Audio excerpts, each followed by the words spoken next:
Foreign founders are behind more than a quarter of all new companies in the United States, and in places like New York and California, they launch over 40% of businesses.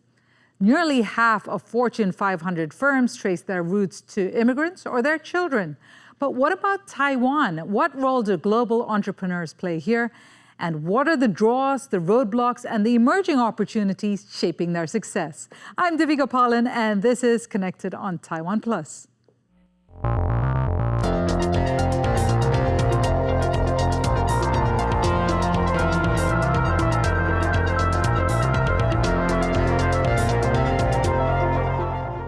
And to help us understand the landscape here, we are at the offices of Enspyre. It's a B2B marketing agency founded by Elias Ek.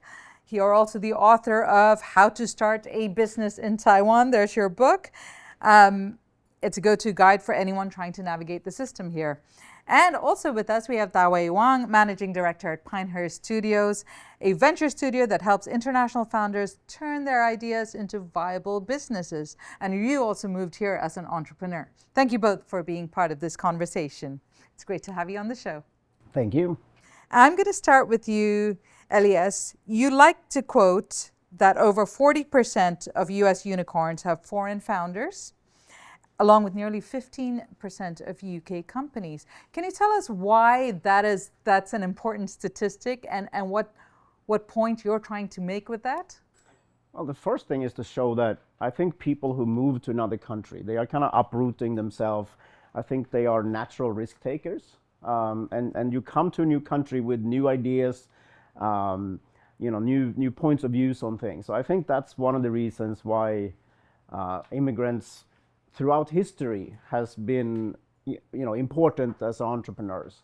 And then of course I want to contrast with Taiwan, where yes, there are thousands and thousands of immigrant entrepreneurs in Taiwan, but we are not reaching the numbers or the size of businesses that we are in the US and many other countries. You bring up such a good point there, and we are going to talk about some of the reasons behind that. But before we do that, Ta-Wei, you work with a lot of foreign entrepreneurs. What brings them to Taiwan? I think a lot of it these days is the opportunity to be able to grow businesses in Taiwan. I think a good specific example is, if starting a business in Silicon Valley is very difficult, especially if you are thinking of doing like a unicorn idea. It's very competitive. And once you get funding, you're competing with your own runway. And so I feel like coming to Taiwan is, you get arbitrage in regards to your cash flow. You're able to experiment a little bit more, extend runway by maybe 30-40%. And it's a good testing ground for a lot of ideas that people are interested in starting their companies with. And the question is whether those ideas get off the ground, though. Pinehurst Studio, you describe what you do as co-founder as a service. Can you tell me what that means and why you feel that's important to have in Taiwan? Yeah, I feel like starting a company now is very difficult if you don't know the right people and have the right resources. So specifically for us, we work with international founders or repeatable founders who are interested in starting a business but don't want to start from zero. And so what a co-founder as a service provides is the infrastructure, the capital, and we kind of roll up our sleeves and work with the co-founder as well to be able to build a business. And you also have a number of projects here, and this year is the 10th edition of the Dragon's Chamber. Firstly, can you explain what that is? Sure. Dragon's Chamber is the only pitch event specifically for immigrant entrepreneurs. So starting a business is always hard. Starting it in a country where you might not speak the language perfectly, you have left all your friends and family behind or whatever, is so much harder. So Dragon's Chamber is an event, it's a community event where we give immigrant entrepreneurs a stage to stand on, mentorship, exposure, and hopefully introduce them to investors and potential customers. As mentioned, this is the 10th event. Have you noticed a big difference from when you started to now with regard to the pitches and the type of people that are pitching? Yeah, I would definitely say that we started out with a lot of, let's call them lifestyle businesses. People who were starting something as maybe instead of going and getting a job, they started something small, or they try to cater specifically to the foreign community in Taiwan or whatever. Now we're starting to see more and more, hardcore technology businesses. So people that have, maybe PhDs from another countries, they're coming here to really build on top of the semiconductor industry and, the skills that Taiwan brings. What are you noticing of the people who want your service? I mean, the interesting thing about Taiwan is it's a land of SMEs. I believe the SMEs employ about 80% of the workforce in Taipei, or in Taiwan in general. So looking at the opportunity for entrepreneurs back then, maybe 20, 30 years ago, a lot of it was based on things like manufacturing or supply chain. And now, because everything is becoming digitized, we're noticing a shift of people trying to create more digital sort of platforms or products. I think this is important for like legacy businesses who, back then were depending on things like in-person sales, that now they want to be able to digitize for them to be able to expand their business. And so now we're noticing a lot of people thinking about digital solutions for their businesses here. And I guess it's the right place to do it, isn't it?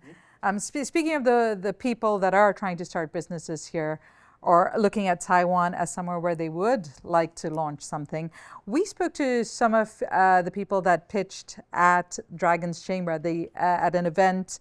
I believe it's when you announced the final 5 who will be presenting at Meetup Taipei. And we asked them about some of the challenges they face when starting a business here. Here's what they had to say. It's not actually much more complex than any other countries. There is countries that are much more complex. I've worked a lot in Indonesia, for example, where it's much more difficult as a foreigner. It's just that if you do it yourself, it's a challenge between traditional Chinese documents and all the bureaucracy.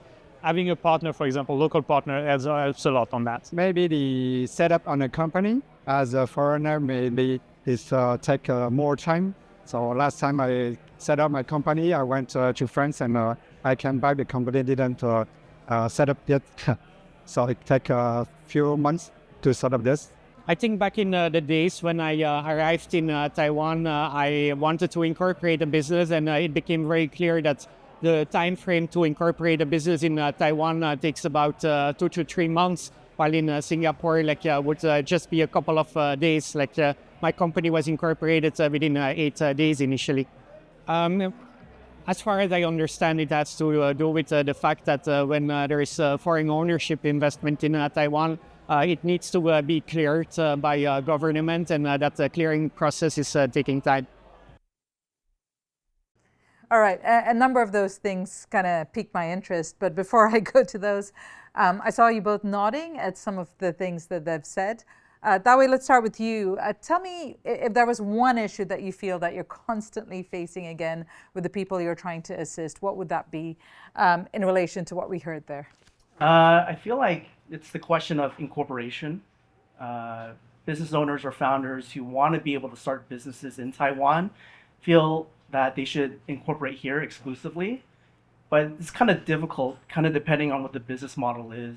For us, if you're looking at building a global business, we recommend having your holdings company in other jurisdictions, like having a C Corp in Delaware or in Singapore, having entity there, because VCs are more tend to want to invest in those sort of structures. And then in Taiwan, having your operations or R&D center run here. So definitely the issues that they brought up can be frustrating, right? But there are definitely solutions for founders here. Right. So speaking of those solutions, I mean, your book addresses some of those issues they've talked about. But what do you feel that people keep coming back to you with, the hitches that they keep hitting despite having information at their fingertips? Well, so what these people are talking about is the fact that it does take, 2, 3, 4 months to start a business in Taiwan, right? Whereas in many other countries, it takes much less. One of the big reasons why it takes so much time is that any foreign investor, however little you are investing, you have to go to the investment commission and ask, would you please allow me to invest in this Taiwanese company, even if it's your own business, right? Because the government is afraid that, there's going to come money from Money the processed laundering rates. Well, not money laundering. No, we're talking about Chinese money here. The whole concept is to make sure that Taiwanese corporations are not being controlled by China. So they're actually asking you to prove that your money is not coming from China. And all of us then ends up having our startup procedures slow down by that. And there could be so many ways that this could be improved, right? You could say, for example, let's say, I invest in a small business, and let's say first we have to invest 1 million NT, right? 6 months later, the company needs more money. So I want to put another 1 million NT. It's not a lot of money, but I have to go through the same process one more time. So couldn't the investment commission, for example, say, well, Elias, we've now scrutinized you and your money, so we're going to give you the right to invest 10, 20, 30 million NT because we now know who you are, right? There's many ways that this could be done, but over the years, none of these laws have changed. It still takes this much time, right? Another big issue about what Ta-Wei is saying is the fact that if you have a foreign investor that is not the resident in Taiwan and they invest in a Taiwanese company, if you pay them a dividend, they now have to pay 20% withholding tax on that profit. Whereas if they went to Singapore, they would pay 2%. And that withholding tax also applies to getting foreign consultants, getting people from overseas who are not residents, full-time residents of Taiwan. Basically, any payment that goes out, you have to pay that 20%. And that, I would say, is definitely slowing things down in many ways. And Ta-Wei, how much of an issue is that in putting people off from starting here?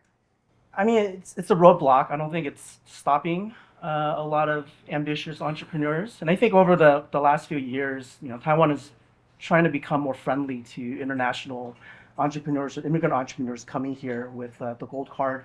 I think the last statistic was 14,000 applications, and it's growing. So we see a number of people coming to Taiwan for the opportunity, and we can hope that the system will get better and better over time. But what we're seeing now, if I may say, we're seeing a lot of people coming to Taiwan. And then if you're looking at the people who are participating in Dragon's Chamber this year, for example, they live here. They are building their organizations here, their technology here. But in most cases, their incorporation will be somewhere else because of the reasons I just mentioned, And then that's a big trend. If we're looking at the large famous, Taiwanese unicorns, they are also in many cases incorporated somewhere else because, international investors in most cases do not want to invest in a local entity, right? So if I were to flip that on its head, why is that an issue? Why should that matter for Taiwan if they're still employing people here and they're running businesses here? What do you think, Ta-Wei? Should Taiwan care about that, or it's fine to operate that way?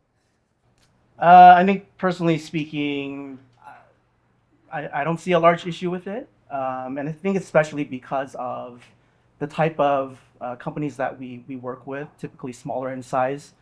But it supplies a lot of the workforce. We're still working with locals in Taiwan that are great engineers that have full stack ability and provide services here locally.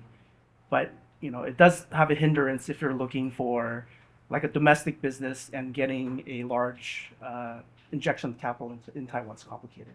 And what do you think? I would say we should care because let's say you end up with a large company that are located here. Let's say we have hundreds of employees working in Taipei, but the incorporation is somewhere else. So as that company is earning their profits, hopefully their fortunes, the taxes on those fortunes will now be paid in another country. Whereas the employees working here ends up the city ends up paying for the roads that those employees travel on, the traffic lights that they have, and so on. But they are not getting that tax revenue from the final profit. And from an emotive point of view, as far as Taiwan establishing itself as an international hub, what is the downside of not having those companies incorporated here, or does that not make a difference? So I do think it means that maybe some companies are less tied in here as they grow and grow. What Taiwan needs, I think, very much are the global champions, right? I'm from Sweden. If I introduce myself as being from Sweden, nearly everybody will think, oh, IKEA or Volvo, and they will get their warm, fuzzy feeling and saying, hey, I like their sitting on your chair, your country's cinnamon chair. buns and their bookshelves, right? But a lot of the large Taiwanese companies outside of Taiwan, they don't really go in and really market themselves as Taiwanese. And I think we need those. We need those champions that are out there, really saying we're from Taiwan, and that will help every company that is following. We have TSMC, but we don't have a lot of other big brands that are really, Taiwan champions. So I would say the fact that most companies will not incorporate in Taiwan, is it a big issue for the companies? No, I don't think so. But I think as overall for the country, I would say it's a pity, and I don't see why it couldn't be changed. Okay. Speaking of which, let's go back to the Dragon's Chamber participants, because some mentioned the difficulty, and both of you have brought up these points, the difficulty of getting funding in Taiwan and why they may choose to register their companies abroad. Can we have a look at this? For us, the barrier of getting investments, not because we're foreigners, but I think just in general, for early stage, it's a little bit harder. In fact, I would say that actually as a foreigner with good experiences and background, we possibly can get the resources and funding a bit easier than local companies, because we know how to go overseas to do our sales and business development. Our problematic was with investors that we have. Some of them want an entity in US for US dollars, where they don't feel comfortable for some of them to work in Taiwan dollars in Taiwan, which is a more complex system for them. Ta-Wei, one of the candidates mentioned there are higher requirements for starting a business, say in Taiwan than in the US. Can you tell us what those requirements are, or some of the things that you feel could be sticking points? Yeah, I think getting foreign investment in Taiwan, definitely, as Elias mentioned earlier, there's hurdles there. It's a little bit more difficult.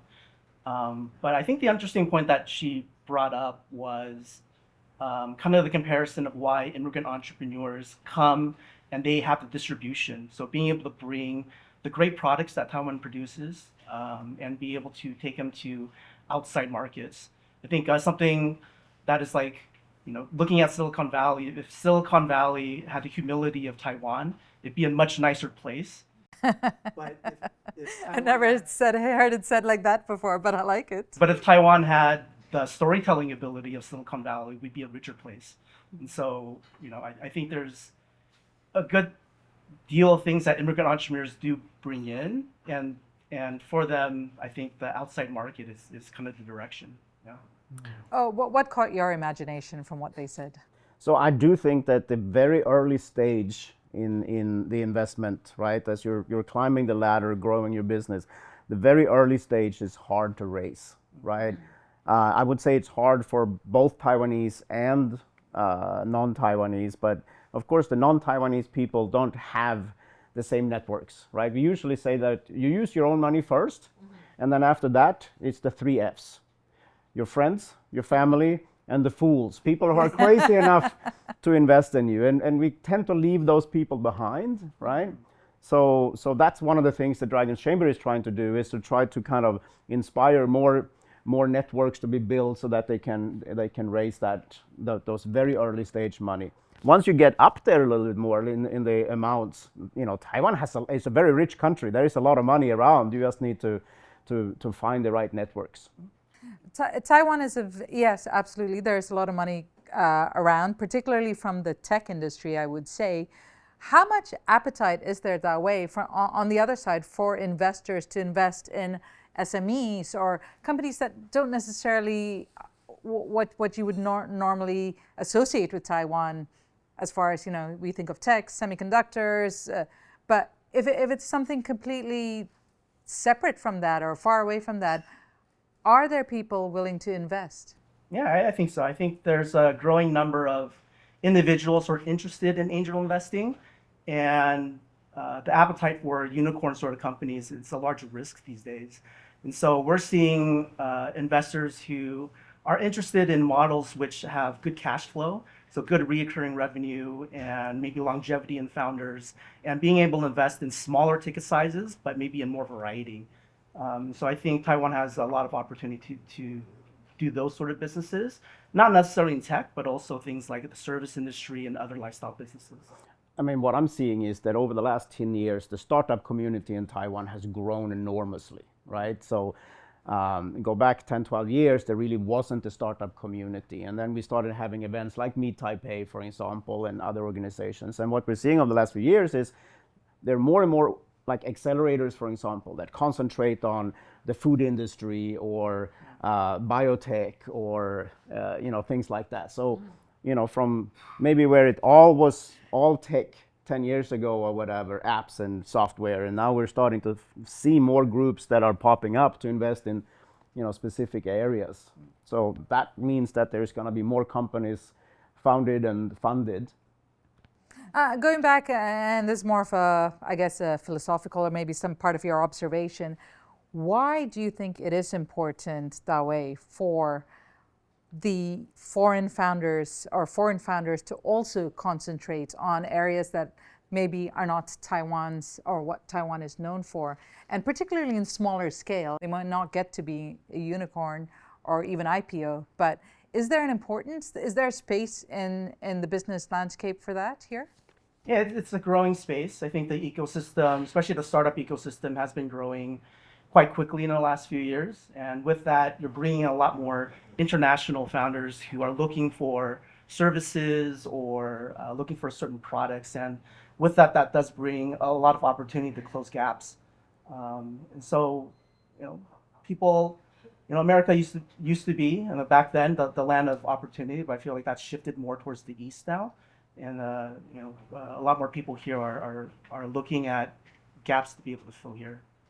And what's your take on that? Why it's important for the foreign founders or entrepreneurs to come here, or is there an importance for them to do perhaps stuff that's off the beaten track, not necessarily what the mainstream that people would normally come here for? Well, if we're only thinking semiconductors, then we're missing out on the fact that Taiwan is, humongous in the bike industry, for example. 60-something% of the bike industry is located either in Taiwan or dominated by Taiwanese companies. And there are other sectors like that, right? Car parts. I mean, so many percent of the international car part market is all made by Taiwanese companies. So there's, Taiwan has all of these industrial bases that, somebody maybe from another country can maybe have a different idea, an invention, and come here and build on top of that. Ta-Wei, how much advice do you give, if someone comes in with an innovation and there's a certain instinct in you, or your reaction is, what? You're starting this? How much advice do you give the people that come to you, and how would you see Taiwan as a place of innovation, right? Trying something where you probably wouldn't see in other places? Yeah, Taiwan's unique in which I think it's like number 2 globally in terms of IoT. And a lot of people may not be aware of that. And the other sort of attribute here is that it's the full stack. We have good hardware, but also people who are familiar with the software as well. And so you're getting kind of a good fusion of both the physics and also the hardware product. And so, for individuals who have these ideas to be able to go in these sort of businesses, Taiwan's a good testing ground to be able to get a prototype up fairly quickly compared to other sort of jurisdictions, and be able to test it either here domestically in the market or be able to test it back in their home country. I think a lot of what Taiwan's missing is maybe the distribution, being able to bring these products to the outside or to the global market. And that's where I see an opportunity. If we could get more Taiwanese people co-founding a company with a foreigner, an international person, it could be the best of 2 worlds, right? Just like those unicorns in the US, often co-founded by groups from different, local Americans and a foreigner. that way you're standing firmly in maybe the supply chain in Taiwan, but you also have the idea of what does the customers around the world knows. That's what I'm hoping to see. And is that happening more? I would say it's happening more, but we need to promote it more. How do you formalize that, or is there a way of formalizing it, or it's kind of just like being an entrepreneur? You come in, you kind of work out your network, take your chances, start, trial, you know. Well, for example, both of our companies are involved in organizing networking events, for example, and the fact that we are, I would say, actively working to try to get more, both the local Taiwanese and the international community to come together, to meet each other. Hopefully, you know, it's just like dating in a way. You need to find people to say you resonate with, right? And I think we can make that happen. I'd imagine, yes, quite naturally, as a foreign founder, you'll come here, and if you can find a local partner or local backer, it's great. On the other side of that, how open would you say, or how much has society changed here, where there's a lot more acceptance of putting money into perhaps foreign founders' projects that may not necessarily be part of the, you know, what Taiwan again is known for. Ta-Wei? Yeah, I feel like local investors, especially in Taiwan, are still a little bit risk adverse in terms of where they put their capital. And Elias brings a great point. You know, in order to be able to find the right people or resources here, you have to be able to network. I go to a lot of networking events, and I'm actually surprised every time I go that I meet someone brand new that maybe be in a different industry or different pocket of angel investment. And I feel like, you know, without being able to go out and create these sort of relationships, that's where the difficulty comes. Yeah, definitely being able to extend network and be able to meet other. And you've been here for about 25 years. 25 years, okay. So what have you seen as the difference, or how has the appetite for trying out new things or being more open to, I guess, foreign ideas here when it comes to putting your money down from the local point of view? Well, again, the startup community in Taiwan has grown a lot, right? And if you're talking about professional investors, they per definition wants to invest in something that is going to go international. Not necessarily all over the world, don't have to be a unicorn, but at least international, right? Because that's how you're going to earn your money. And I think while we are still honestly in the early stages, I think everybody in that industry also realizes that these immigrant entrepreneurs coming here is a resource. And I feel like from the events that we're doing and all the networking that we are, you know, making happen, so to speak, I think we're realizing that there is a future here. 10 years ago or 15 years ago, when I introduced my company, government people would say, "Oh, men, so you're a foreign company." I says, "No, I'm not. I'm from Sweden. This is a Taiwanese company." "Yeah, foreign company." No, they couldn't get the head out of it, you know, around the fact that a foreigner could own a Taiwanese company. But now they absolutely can, and I think, you know, Taiwan will be the better place for it. We're just about running out of time, but before we go, just a quick round robin of advice here. Ta-Wei, I'm someone coming in, I want to start a business here.